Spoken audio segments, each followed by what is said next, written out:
Bienvenue dans l'univers de Fais voyager ton entreprise.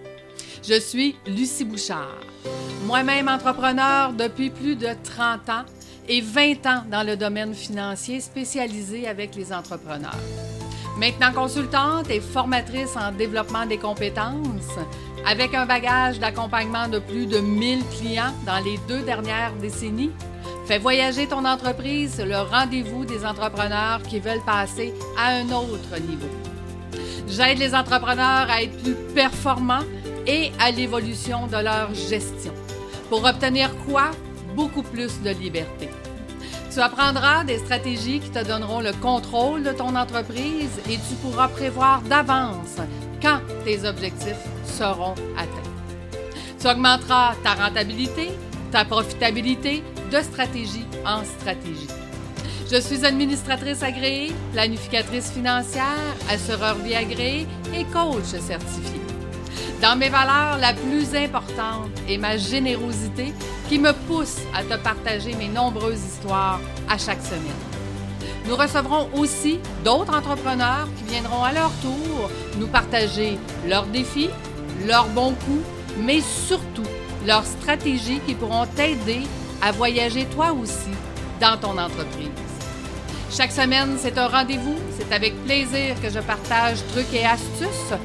Merci de faire partie de cette belle aventure qui, je l'espère, fera pour toi aussi voyager ton entreprise.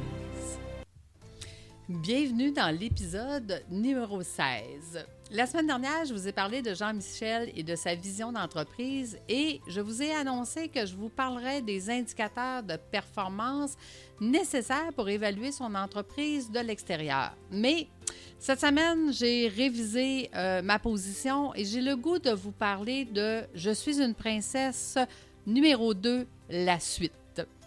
En fait, écoutez, depuis que j'ai enregistré mon premier épisode, je me suis posé la question qu'est-ce qui fait, Lucie, que tu te vois comme une princesse?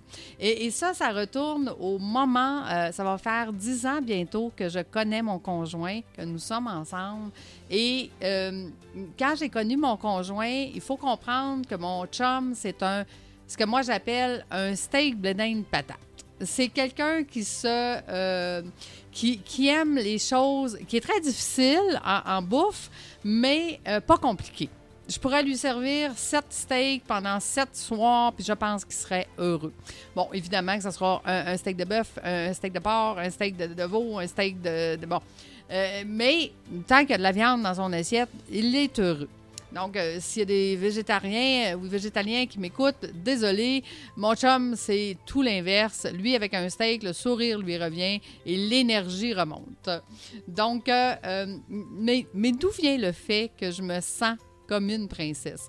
En fait, quand j'ai connu mon chum, j'avais... ça faisait plusieurs années, si vous avez écouté « Je suis une princesse » numéro 1, ça faisait plusieurs années que j'étais monoparentale avec mes enfants et qu'on allait dans des très bons restaurants qui fait que je vous ai raconté que mes enfants, aujourd'hui, tous les 2 sont dans la restauration. Ma fille, elle est chef et elle est pâtissière, puis mon fils est serveur et sommelier et gérant dans un restaurant.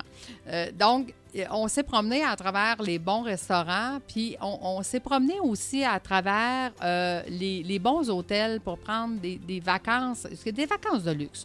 On ne se le cachera pas. Et dans ces vacances-là, quand j'ai connu mon chum, c'était, vous êtes ben trop gâtés. Ça n'a pas de bon sens de prendre autant d'argent pour aller dans un restaurant. Ça coûte beaucoup moins cher de le faire à la maison. Oui, mais c'est parce que qu'est-ce que tu comprends pas? C'est qu'à la maison, c'est moi qui dois le faire. Fait que d'aller au restaurant, le fun, c'est de ne pas le faire. Mais j'ai compris que c'était pas juste la question argent. C'est que mon chum avait une façon de voir les choses, et encore une façon comme ça de voir les choses aujourd'hui. Il dit, écoute, si ça nous coûte, puis tu sais, quand je vous dis qu'on allait dans des bons restaurants, là, que ça nous coûtait 400-500 $ pour 4 personnes pour un souper, c'était fréquent. J'avais un budget restaurant. Fait qu'il faut comprendre que c'était toujours des très bons restaurants. Et lui, il me disait, combien d'heures je dois travailler pour accumuler 500 $ net à dépenser après avoir payé tous mes frais fixes, après avoir payé mes choses. Puis là, je lui disais, Oui, mais la bonne façon de penser, ce n'est pas de baisser tes dépenses, c'est d'augmenter tes revenus. C'est sûr que quand on est entrepreneur, puis qu'on est travailleur autonome ou qu'on est dans notre propre entreprise, qu'on a nos propres projets, c'est facile de planifier la façon qu'on va augmenter nos revenus. Quand on est salarié, bien, c'est difficile. Donc, lui, étant salarié, étant surintendant de chantier depuis maintenant 32 ans, donc, étant salarié, augmenter ses revenus, c'est difficile pour lui. Donc, il a appris à maîtriser ses dépenses. Ce qui, moi, avait toujours été, non, on ne baisse pas les dépenses, on augmente les revenus. Puis aujourd'hui, je me suis spécialisée à aider les entrepreneurs à comprendre et baisser leurs dépenses parce que je trouvais que sa façon de penser à mon chum était une des meilleures façons d'obtenir ce qu'on voulait dans la vie. Oui, c'est vrai que comment on peut augmenter nos revenus, mais si en même temps, je baisse mes dépenses, bien, je vais avoir plus d'argent à dépenser.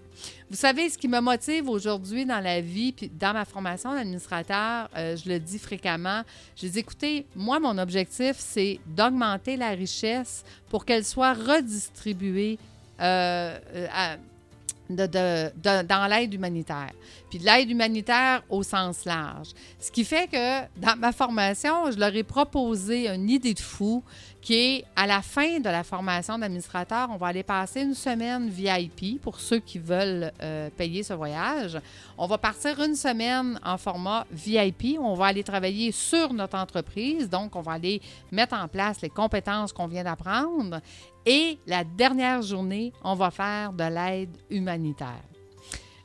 Mon ami qui est agent de voyage me disait « Ouais, mais Lucie, j'ai jamais préparé ça, moi, de l'aide humanitaire dans mes voyages. Fait que comment je fais? » Bien, je dis « Écoute, de toute façon, ce n'est pas en 2021, c'est en octobre-novembre 2022. Donc, on a le temps. Tu as le temps de chercher, tu as le temps de trouver. » Je lui ai donné d'ailleurs des pistes de solutions qui m'avaient été données par une amie.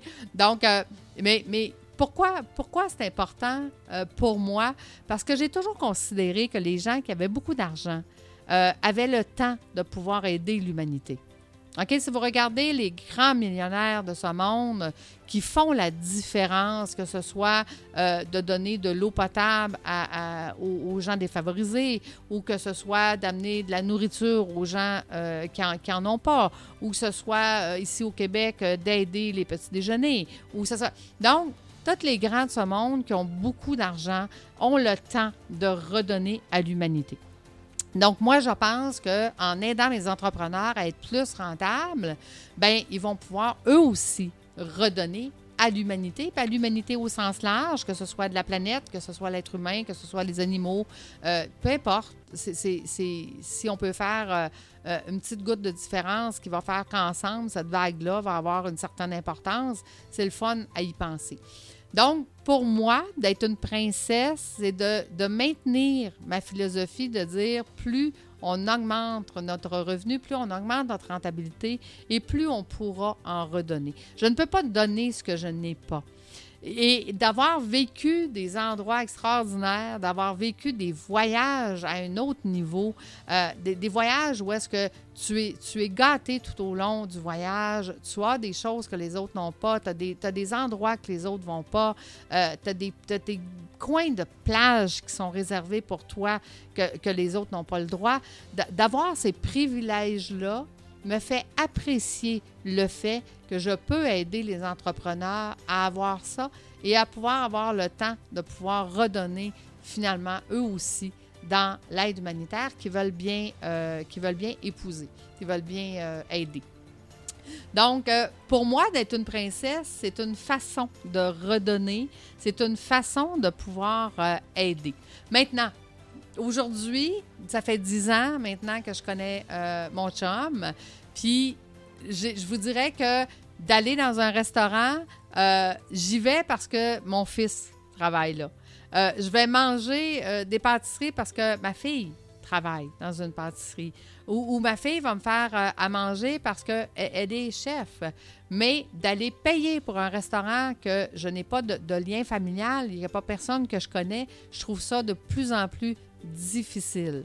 personnellement, j'aime mieux prendre cet argent-là puis la réinvestir dans l'aide humanitaire ou de la réinvestir dans mes projets ou de la réinvestir pour donner plus à mes clients, pour obtenir. Donc, dans mon développement de compétences, dans mon développement personnel sur comment je peux être un meilleur être humain, comment je peux être une meilleure entrepreneur.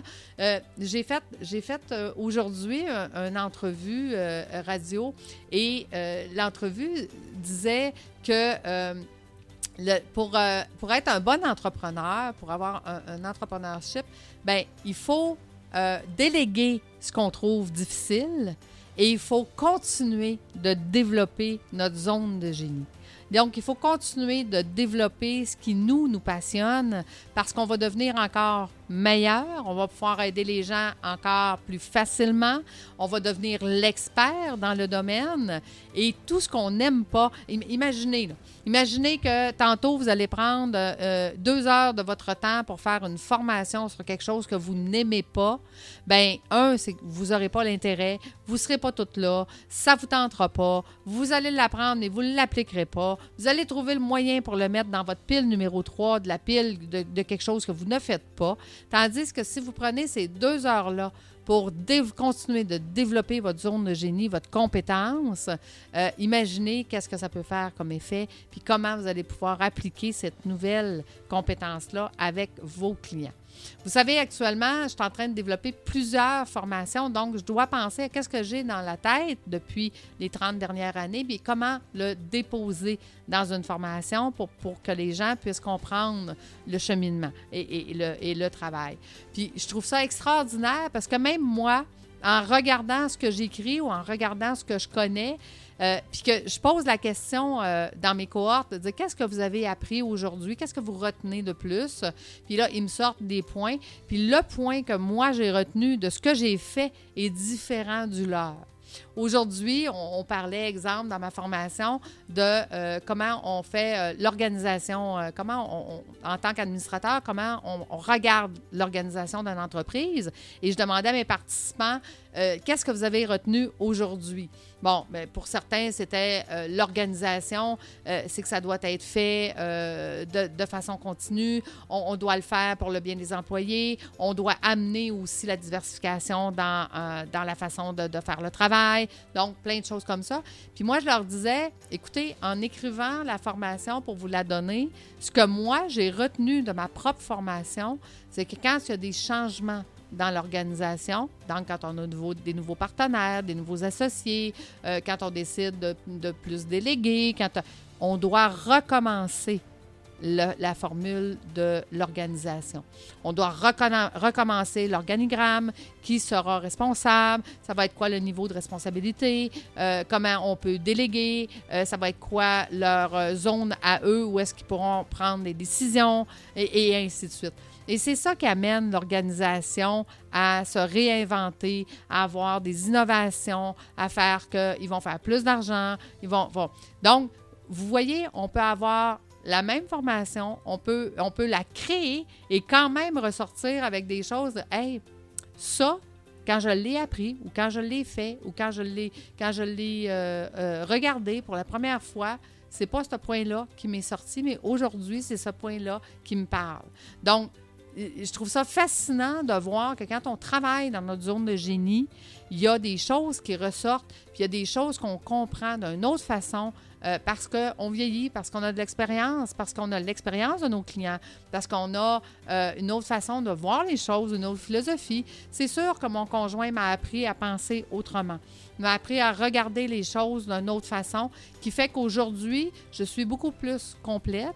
Je suis encore une princesse. J'aime encore voyager dans le luxe. J'aime encore me gâter. Mais je vous dirais que quand je choisis de me gâter, je choisis de façon intelligente, beaucoup moins souvent, et que ça a beaucoup plus d'impact aujourd'hui quand je vais au restaurant ou quand je vais en voyage. J'apprécie beaucoup ce que j'ai et j'apprécie beaucoup l'effort que j'ai fait pour l'avoir. Donc, est-ce que je suis une princesse? Oui. Est-ce que je veux rester une princesse? Absolument. Puis est-ce que j'aimerais que mes clients deviennent eux-mêmes des princes et des princesses? Fort probablement. Hey, merci tout le monde. Merci d'avoir été là avec moi cette semaine. De quel sujet je vais vous parler la semaine prochaine? Aucune idée. Je laisse l'univers venir à moi pour que je vous trouve le sujet qui pourrait vous intéresser le plus. Donc, merci d'être avec moi à chaque semaine. C'est un rendez-vous et je vous souhaite à vous aussi de faire voyager votre entreprise. À bientôt tout le monde. Au revoir.